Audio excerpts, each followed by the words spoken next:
Hey YouTube, what's up? It's Andrew Hurricane. I figured a life update was pretty long overdue. You'll have to forgive the surroundings here. I thought about making this video earlier today, and I guess you guys are going to come run some errands with me. You can see I'm in front of a big old Walmart supercenter there, and I'm just going to get a couple things. But first, I wanted to kind of address the fact that I haven't uploaded a video in over a year, which is crazy. But last time you guys saw me, I was working down at Freymiller in Oklahoma City, Oklahoma. And I think you guys really wanted to know. A couple of you guys asked for an update on that, and I'm here to give that to you. I'm going to start out by saying this. I haven't worked at Freymiller since last year. It is now August, I believe, the 2nd of 2024. Gosh, I mean, I walked off the property it was a little over a year ago in 2023. And I'll kind of give you a little bit of a reason as to why I did that. But first, let me just say, I didn't get fired. I didn't have any kind of a dispute with those guys, you know. Most of what they told me was going to happen pretty much happened right down the middle. And I can't really say anything bad about the company. I'm not going to trash talk them. You know, some of you guys, those of you who are probably looking up this video, you might be wondering if going down to Freymiller, if that's the move for you. Problem is, I don't know if I can really tell you if it is or if it isn't. I think it really boils down to your situation. I think it kind of comes down to one of several factors. You know, if you're not getting the miles at the place where you're at, I mean, I'm not going to stop you or discourage you from making the jump. Do I recommend Freymiller to everybody? No, I don't. I mean, one thing about it is that I guess one of the reasons I was tempted, because I went LTL after that. I went LTL for a very brief period, but that's a whole topic for another video. But if you're like a lot of guys and, you know, you're wanting to see the house more than a couple times a month, you know, I guess Freymiller probably wouldn't be the place for you. I mean, it's when they say it's OTR, it really is. I mean, you're gonna have to be comfortable with not seeing the house a whole heck of a lot. And I guess for my personal situation, I can tell you I was a little miffed by the fact that, you know, I found out as big of a company as it is, they've got around 800 power units, to have only one terminal. I don't know, man. It kind of rubs me the wrong way. You'd expect that place to have more than one big location where you've got a shop and you've got some amenities to keep you comfortable on the road. You know, at least get some laundry and showers in there somewhere. And I guess you could put that down as a con of working at Freymiller, is having only the terminal in Oklahoma City. Man, it's aggravating. Now, I was taking my home time out of the Galveston drop yard, which it's nothing but basically a gravel yard right by the port at Galveston. If you've been down there, you probably know a little bit about the area. There's a handful of reefer companies that have a yard down there close to the port, and Freymiller is one of those places. And when I say it's a yard, it's really more like 3 or 4 places to park. You know, and last year when I was down there, the whole place was under renovation.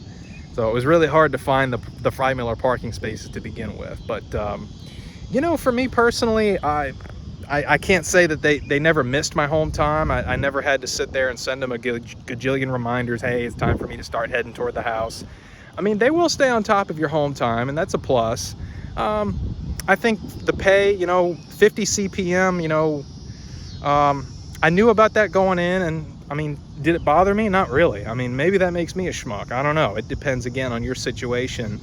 At the time, you know, I had literally just gotten to be, you know, a single guy at that time, you know, end of spring 2023, and I wasn't really cruising around for a job that paid a whole heck of a lot of money. And, you know, I was just trying out something new. I wanted to get back into doing some reefer over the road. And that's kind of one thing you're going to find, is that it gets to be a little bit, even though it is over the road and you go to a lot of different states, you do go to some of the same places more than once. About 2/3 of the time, your pickups are all going to be at slaughterhouses in the meat patch. And this is kind of another thing. If you're not into that, man, Freymiller might kind of be a place that you end up, I don't know, you may not really like it a whole lot. I mean, unless you're one of those people who's got family maybe in that part of the country, like I say, in the meat patch down there, you know, Kansas, you know, eastern Colorado, you know, a little bit of just pieces of Oklahoma and Arkansas, man, you might not be too thrilled about constantly running to go grab these heavy, you know, beef and chicken and turkey loads. I mean, that's about 2/3 of what you're going to be doing at Freymiller. The trucks are one thing I can say. The trucks are pretty cool, and the equipment, as far as trailers, you know, a lot of them were in pretty top-notch shape. Be honest with you, man, sometimes the trailers were in better shape than the trucks were. Because I can tell you, although the trucks are pretty cool, I still had several breakdowns just in the course of a few weeks of running for them. All kinds of various things were breaking down on these things. And I think, again, that's got to be a consequence of just the fact that it's got to be rough on these trucks that they're only really getting into one location for a shop to get them taken care of. And if I had to, again, say what I feel is a con of working at this place, man, the shop only has one shift. You get down to the shop to get any work done on your truck, and if they can't get to it by the time that one shift goes home at 7 p.m., you're going to have to just sleep in your truck on the yard and wait for them to get around to it the next morning. I mean, a lot of carriers are not like that. They're going to have a night shift that can take care of it at the home terminal I'm talking about. I'm not talking about at some far-flung location like a drop lot. And I mean, that to me was just crazy. The fact that you can't get a second shift or an overnight shift in the shop to be able to take care of trucks getting repaired. I mean, to me, that just wastes everybody's time. And of course, I guess the company sees that as a way of, you know, to keep costs low. And I guess my other big gripe with Freymiller is the fact that, I mean, again, in the company's interest of containing their costs, and this is no joke, when I was there, they made you rent your load locks, I believe your padlock, and your fifth wheel puller. Not joking, they made you rent it. You surrendered a deposit, which came out of, I guess, your first couple checks, and when you quit, they would give it back to you, assuming those things were not lost or damaged. Now, I guess don't shoot the messenger if they've stopped doing this. And I mean, you can correct me if you work at Freymiller now and they're not doing this anymore. But my thing is, when you're a W-2 employee and you're wearing the Freymiller name across your chest, you should be able to walk across that yard and know that equipment is yours to use, period. I mean, the same way as you don't sign any type of paperwork that says I'm surrendering my first check to get this truck, not unless you're a lease driver, which I guess some of those guys are doing all right as far as leasing. I mean, I certainly heard about a lot of lease guys that ended up being kind of frustrated with the way it paid out, and the fact that they only paid for the reefer fuel if you were getting it from one of such and such locations. And I'm not going to speak to the lease. I was a company driver.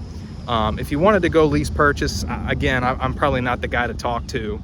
But as far as what I could say about some of the claims that are out there about Freymiller, that they say the average over-the-road pay there is about $85,000 a year. Believe me, that's not the case. It's definitely going to be a lot less than that. At 50 cents a mile, I mean, you'd have to run your tail off to make a solid $85,000 a year take home. I mean, you'd have to run yourself silly.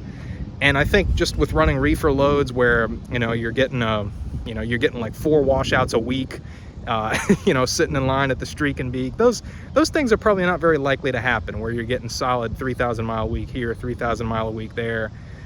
Some guys claim they did it over there, and from what I can tell you, the trainers at Freymiller are super well taken care of as far as their pay. Their pay was pretty high, man. I'll tell you, if you're a trainer over there, you may do pretty well. Freymiller, always like to brag about their top earner making in 6 figures, which that part is true. Their top earner does make in the 6 figures every year, pretty much. But that guy, I can certainly tell you, he never goes home. He's a trainer and all this other stuff. He's been there for such and such years. So it's for me about a 4 out of 5 stars if you really wanted to know the truth.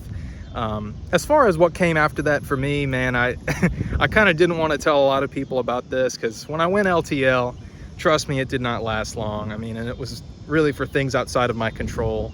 Some of you guys know what I'm leading up to, but it was at the time that Yellow went down, and so I was a little bit kind of down on my luck for a while. And after that, I got another union job. I was at the railroad, working as a brakeman / conductor, whatever you want to call it. And the next step for Andrew Hurricane is, today, like I said, it's August the 2nd, August the 5th, and it's just that type of economy, man. I'm going back to a mega carrier, so I'll be back at Schneider where the journey all sort of began for me. And I guess I'll give you guys an update on that later on. But, man, as far as Freymiller was concerned, like I said, I think the equipment is quite good. That's probably one of the better things about it. terminal's kind of a downside. It is a bit of a bummer. There's only a couple showers in that terminal anyway. I guess there's a guy out there on YouTube who's got a video where he shows you around the Freymiller terminal. I forget the guy's name, but he gives you a pretty solid breakdown of what it's like over there as far as showing you the different spots within the home terminal, and it's all spot on. They do have company cars there that you can use. They're all in pretty bad shape, but at least you can use them. I mean, at least they've got, 4 tires and a seat and a steering wheel in them. Trucks and trailers, like I said, man, are pretty good. The miles are, they are pretty solid. My DM was Tim Mullings, and I can say he was a pretty good dude. They don't like to keep you sitting for a whole lot, depending on who your DM is. Some of the DMs are more popular there than other guys. Some have kind of a reputation for getting on the planners to keep you moving, and some don't. So I would say, the miles are okay. The miles are there to be run. You've got to make yourself available, and I think really where it comes down to for me is that it can be a pretty difficult job if you don't live really in the main running lanes around Oklahoma, Texas, and Kansas. It can be difficult to get yourself home, and if you have to get home in a jiffy, they'll make it happen, but it can be a little bit difficult. And I just would say that was kind of a drawback for me personally, was just trying to go home in the Galveston area wasn't really suiting me. It wasn't really doing very much for me personally, as far as it did kind of hurt my miles a little bit. I don't know, but it was overall still a positive experience. And would I recommend Freymiller? It all depends. Look, if you can hang in there at 50 cents a mile, power to you. I guess I'm one of those people. I've lived it and done it, so I guess I can hang in there. 50 cents a mile. Is it fine by me? Yes, it's fine by me because I did it. But, that's always not going to be the case for a lot of guys. A lot of guys say that's crap, that's ridiculous. And you have to make up your own mind. Don't let anybody talk you into having a different situation than what you're living in. My situation was different at the time. I guess I had pretty low bills. So, yeah, it was fine by me back then. Would I go back to it? Probably not. I just have my own issues with going to a reefer company, and I guess having to deal with a lot of the unpaid time, time sitting in docks, unpaid things you have to do. Like, I think renting your own load locks is a little ridiculous. I certainly wouldn't do that again. So you just, again, as with anything else, make up your own mind. Don't let anybody coach you in or out of it. I think there's a lot of guys on YouTube that try to, they try to pressure you into doing certain things, getting on the prime lease and all this other stuff. I'm all about just being independent, having your own mindset about it. If you like Peterbilt's, you're probably going to love Freymiller.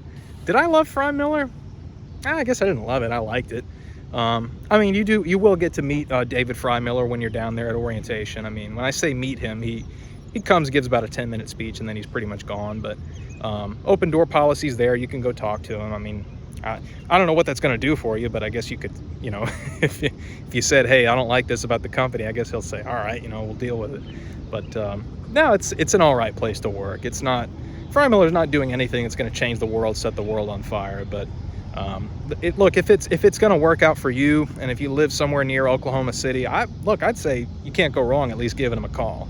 The recruiters are usually good people to speak with, and I think they'll take care of you. But if you live outside that midsection of the country and you don't like running a lot of the meat patch areas between, Texas and Oklahoma and Kansas, you have to make up your own mind. Again, you really do have to be sort of conscientious about what suits you the best. And really, if you're satisfied at your current job, I'd say just stick it out. Like I said, in this economy, you kind of have to do what you can to keep your pay pretty much continuous. And if you do like old Andrew Hurricane and you hop companies from time to time, it bites you. It sure comes back to bite you. So, well, this video is running close to 15 minutes, and I got to get inside this Walmart before it gets too dark. So, appreciate y'all hanging in there for the ride. And if you haven't subscribed already, hopefully in the end of 2024, I'm going to get this channel built up, and I'll take you guys down to Schneider with me, and I guess we'll see what kind of trucking we can do there. And I may even be able to talk to you a little bit about LTL and about that side of trucking, and maybe even about the railroad if you stick around long enough. I could certainly tell you about working there and the pitfalls of that whole thing. But like I said, I appreciate you guys. If you made it to the end, congratulations. You guys are troopers.